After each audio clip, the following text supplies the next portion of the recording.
Olá, você está no canal Laís Vasconcelos com a Bíblia. Aqui abordamos temas bíblicos na intenção de edificar a sua fé. Por isso, inscreva-se no canal, ative o sininho para receber as notificações, curta e compartilhe. Jacó foi um dos 3 mais importantes patriarcas do povo israelita. Ele era neto de Abraão e filho de Isaque e Rebeca. O livro de Gênesis narra que no momento em que seu irmão gêmeo Esaú nasceu, ele veio em seguida, com a mão agarrada ao seu calcanhar, e por isso recebeu o nome de Jacó, que significa suplantador. Enquanto Esaú crescia, desenvolvendo habilidades na arte da caça, que inspiravam a admiração de seu pai, Jacó preservava uma personalidade pacata e voltada ao lar, o que lhe rendia a predileção de sua mãe. Na antiguidade, o primogênito portava uma condição ímpar e muito relevante na estrutura familiar. Isto porque a primogenitura concedia ao herdeiro prerrogativas e deveres particulares e exclusivos, como uma porção maior na herança e responsabilidade sobre a família no caso de ausência ou incapacidade paterna. Esaú abriu mão de sua primogenitura ao retornar do campo e encontrar seu irmão gêmeo preparando o apetitoso guisado vermelho, que lhe conferiu o nome Edom, porque desejou comer dele, pedindo um pouco a seu irmão por estar cansado, definindo-se a ponto de morrer. Jacó, então, apresentou-lhe uma oferta de compra de sua primogenitura, pelo prato de lentilhas, a qual Esaú aceitou sem a mínima hesitação. O texto de Hebreus, capítulo 12, versículo 17, diz que Esaú não encontrou lugar de arrependimento, embora o tivesse buscado com lágrimas. Isso significa que sua decisão fora irreversível. Na velhice de Isaque, quando estava cego, ele solicitou a Esaú que caçasse um animal e fizesse um prato que tanto agradava seu paladar, para que saboreasse e abençoasse seu filho primogênito antes de morrer. Ao ouvir aquele pedido, Rebeca compartilhou com Jacó e o mandou pegar 2 cabritos do rebanho para que ela os preparasse e ele levasse o guisado ao pai, a fim de que ele lhe concedesse a bênção no lugar de seu irmão. Rebeca incrementou um disfarce para que Jacó, que possuía a pele lisa, ficasse parecido com Esaú, que tinha a pele peluda. Ela revestiu as mãos e o pescoço de Jacó com a pele dos cabritos, e este, vestido com o traje de gala de seu irmão, aproximou-se de seu pai, que lhe indagou quem era ele. Jacó afirmou ser Esaú. A desconfiança de Isaque por seu filho ter achado a caça tão rápido e por ter atribuído sua voz à de Jacó não impediu que este tivesse sucesso na trama, alegando que o Senhor havia enviado o animal caçado ao seu encontro. Isaque pediu para apalpar-lhe e confundiu suas mãos com as de seu irmão, porque estavam cabeludas, e mais uma vez interrogou-lhe se aquele era mesmo seu filho Esaú. Contudo, novamente, Jacó foi assertivo e serviu-lhe a refeição. Em seguida, Isaque pediu que seu filho o beijasse e cheirou suas vestes, reconhecendo o aroma do campo que acompanhava Esaú, e pronunciou a bênção, pensando que estava outorgando o senhorio em sua casa a seu primogênito. Rebeca fora escolhida para Isaque pela direção de Deus, quando Abraão mandou seu servo mais velho ir buscar em suas terras uma mulher para ser desposada por seu filho. O plano de Rebeca revela a fragilidade de um lar, dividido entre preferências distintas, apesar do amor genuíno que havia entre ela e Isaque. Assim que Jacó se retirou da presença de Isaque, Esaú chegou com a caça, preparou também um apetitoso prato e o levou para seu pai. requerendo dele sua bênção. Com muita estranheza e grande estremecimento, Isaque perguntou quem lhe trouxera o alimento anteriormente, pois a ele havia abençoado segundo a tradição. Mesmo se exasperando e chorando o Esaú, seu pai o acautelou que sua habitação seria distante das gorduras da terra e sem orvalho dos céus, e pela sua espada ele viveria, lutando pela sobrepujação daquele jugo. A partir dali, o destino daquela família delineava sua forma, caminhando para o cumprimento do que fora decretado pelo Senhor décadas atrás, quando Rebeca estava gestante e as crianças lutavam em seu útero, e o Senhor lhe dissera que havia 2 nações em seu ventre, pois seus filhos dariam origem a 2 povos, todavia um dominaria sobre o outro. Enfurecido, Esaú intentou matar Jacó quando Isaque morresse. Por isso, Rebeca o mandou acolher-se na casa de seu irmão e tio dos rapazes, Labão, prometendo-lhe que assim que passasse a ira de Esaú, Jacó seria comunicado para que retornasse à casa de seus pais. Rebeca comunicou ao esposo sua preocupação acerca da possibilidade de Jacó casar-se com uma das mulheres nativas, sem deixá-lo saber da intenção de Esaú em relação a seu irmão. Isaque decidiu enviar Jacó a Padã-Arã, a casa de Betuel, pai de Rebeca, e tomar por esposa uma de suas primas. Esaú também partiu de Canaã para junto de Ismael, seu tio, irmão de Isaque. Durante seu trajeto, Jacó viveu uma das experiências mais belas da Bíblia.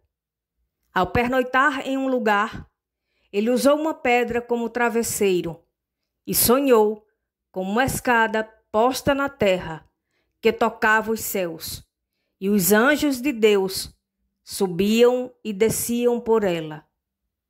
O Senhor disse a Jacó que daria a ele e a seus descendentes a terra onde ele estava deitado, e que sua posteridade seria tão grande quanto o pó da terra, e se espalharia de norte a sul e de leste a oeste. E que em Jacó e em sua descendência seriam benditas todas as famílias da terra. Por fim, o Senhor prometeu que estaria com Jacó e o guardaria por onde ele fosse, e o faria voltar à sua terra, e que não o deixaria até que se realizasse tudo o que lhe dissera. Quando Jacó acordou, ele disse consigo mesmo: na verdade, o Senhor está nesse lugar, e eu não sabia. E com temor completou: quão terrível é este lugar! Este não é outro lugar senão a casa de Deus, e esta é a porta dos céus. Jacó pegou a pedra que pôs por travesseiro e fez dela uma coluna, e sobre ela derramou azeite. E aquele lugar que antes era chamado Luz, ele nomeou Betel, que significa casa de Deus. Ele ainda fez um voto mediante o seguinte juramento: se Deus for comigo e me guardar nesta viagem que faço, e me der pão para comer e vestes para vestir, e eu em paz tornar a casa de meu pai, o Senhor será o meu Deus. E esta pedra que tenho posto por coluna será casa de Deus. E de tudo quanto me deres, certamente te darei o dízimo.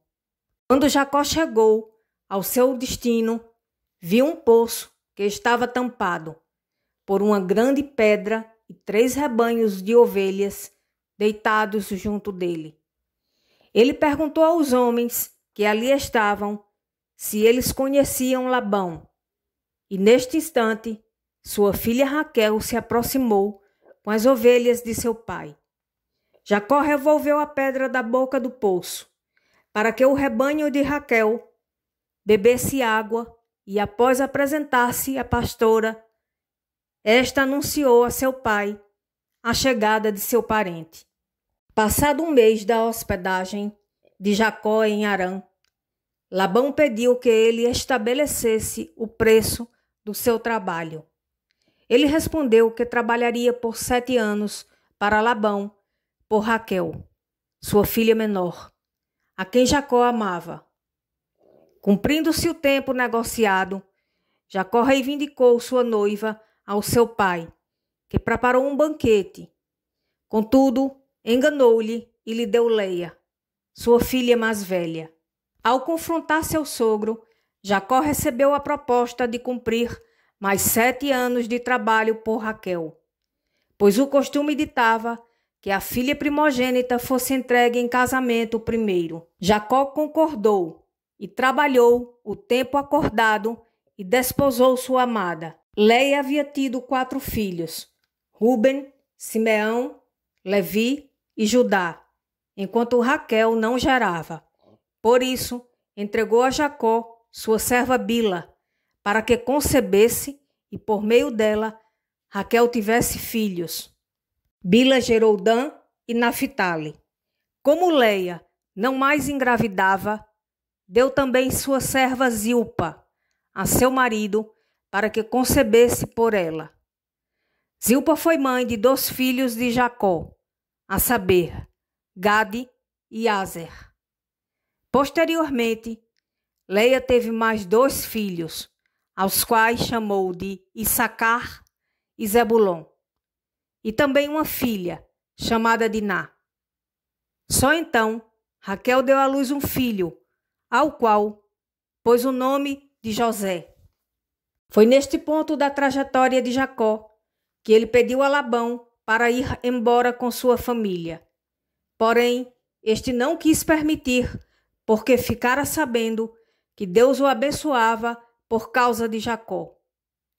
Tudo que Labão possuía havia se multiplicado através do trabalho de Jacó, que mediante a insistência de seu sogro, solicitando outra vez que ele fixasse seu salário para permanecer trabalhando para ele, lançara como contraproposta continuar cuidando dos seus rebanhos, se depois de um intervalo de tempo, seu salário não fosse um gado composto por cabras salpicadas e malhadas e cordeiros morenos.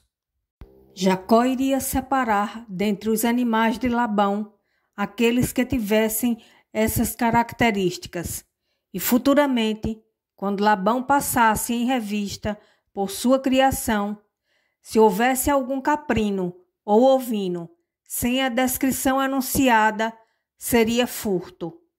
Embora tenha anuído, naquele mesmo dia, Labão pôs à parte os bodes listrados e malhados, e todas as cabras salpicadas e malhadas, ou que possuíam alguma brancura, e todos os cordeiros morenos, e os entregou a seus filhos, e se afastou, ficando a 3 dias de distância em relação a Jacó, que apacentava o restante dos rebanhos de Labão. No entanto, Jacó encontrou uma maneira de ter o pagamento por seu trabalho.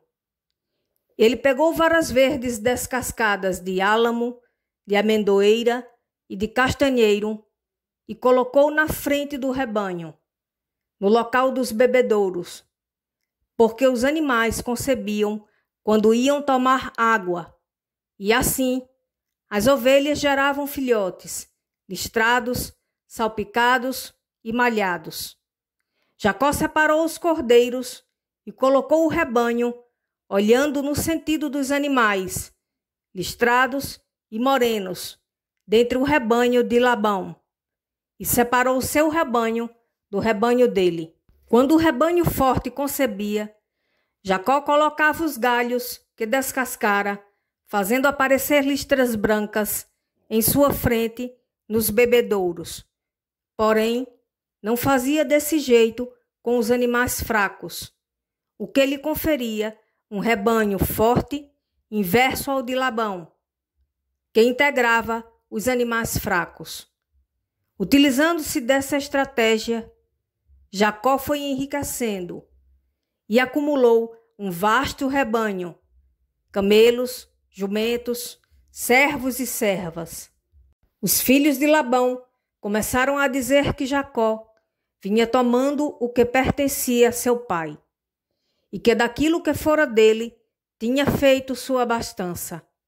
Inclusive, a feição de Labão também mudara para com Jacó. Este mandou chamar Raquel e Leia no campo onde estava com seu rebanho, para conversar com elas sobre a ordem que o Senhor lhe dera de retornar à terra de seus pais. Ele reuniu tudo o que havia alcançado naqueles anos e seu rebanho, e montou seus filhos e suas mulheres nos camelos e saiu da Mesopotâmia, rumo à terra de Canaã, sem comunicar a Labão e sem saber que Raquel se aproveitara da ausência de seu pai, que havia ido tosquear suas ovelhas e furtara seus ídolos, antes de agregar-se à comitiva. 3 dias depois, ao ser notificado de que Jacó havia fugido, Labão seguiu com seus parentes em seu encalço durante 7 dias, alcançando-o na montanha de Gileade. O Senhor disse a Labão, por meio de sonhos, à noite, que não falasse a Jacó, nem bem, nem mal. Labão questionou a razão pela qual Jacó havia furtado seus ídolos, e ele facultou-lhe o direito de explorar as tendas que ali montara e recolher o que reivindicava do meio de sua caravana, mediante a sentença de morte do culpado. Labão revistou as tendas de Jacó, de Leia, das 2 servas e de Raquel. Contudo, nada encontrou, porque esta última escondera os ídolos na albarda de um camelo sobre o qual estava sentada, e alegara estar sob o costume das mulheres para não ficar de pé perante seu pai. Jacó indignou-se contra Labão por causa da revista nas tendas. Porém, aquela situação fora permissão de Deus, para que fosse firmado entre eles um pacto de que um não iria à terra do outro para fazer o mal. No dia seguinte, Labão beijou e abençoou suas filhas e netos e voltou à sua casa. E Jacó seguiu seu caminho, sendo visitado por anjos de Deus. Jacó enviou mensageiros a Esaú, no território de Edom, anunciando que naqueles 20 anos ele permanecera em Padã-Arã e conquistara bois, jumentos, ovelhas, servos e servas, e queria achar graça diante dos olhos do irmão. Os emissários retornaram com a notícia de que Esaú vinha encontrá-lo, acompanhado de 400 varões, o que causou muito temor em Jacó, que dividiu a caravana em 2 bandos, pois contava que se Esaú atacasse um deles, o outro escaparia. Jacó orou ao Senhor por livramento e destinou como um presente para seu irmão 200 cabras e 20 bodes, 200 ovelhas e 20 carneiros, 30 camelos de leite com suas crias, 40 vacas e 10 novilhos, 20 jumentas e 10 jumentinhos, na intenção de aplacar a ira de Esaú. Naquela noite, Jacó fez sua família e seu rebanho passar o val de Jaboque e ficou sozinho, protagonizando um episódio único nas Escrituras de luta com um anjo, que se estendeu até a subida da alva. O anjo tocou na juntura de sua coxa, deslocando-a, quando viu que não prevalecia, e Jacó lhe disse que não o deixaria ir, se ele não o abençoasse. O anjo perguntou qual o seu nome, e diferentemente de quando se passou por Esaú, no passado, Jacó se identificou com sinceridade e ouviu: não se chamará mais o teu nome Jacó, mas Israel, pois como príncipe lutaste com Deus e com os homens, e prevaleceste. O anjo abençoou Jacó, e ele chamou aquele lugar de Peniel, que significa a face de Deus, porque dizia: tenho visto a Deus face a face, e a minha alma foi salva. Quando o sol saiu, Jacó manquejava e teve um encontro pacífico e reconciliador com Esaú, continuando sua jornada até a terra que chamou Sucote, por causa das cabanas que edificara ali. Posteriormente, Jacó e seu povo chegaram a Siquém, na terra de Canaã, e levantou suas tendas nas terras que comprou dos filhos de Amor, pai de Siquém. De lá, Jacó foi para Betel, e no caminho de Efrata, que é Belém, Raquel faleceu, depois de ter tido Benjamim. Jacó morreu aos 147 anos de idade, no Egito, para onde migrou com sua gente nos anos de grande fome na terra, no tempo em que José era o governador daquela nação, na qual viveu durante 17 anos. Porém, foi sepultado na terra de Canaã.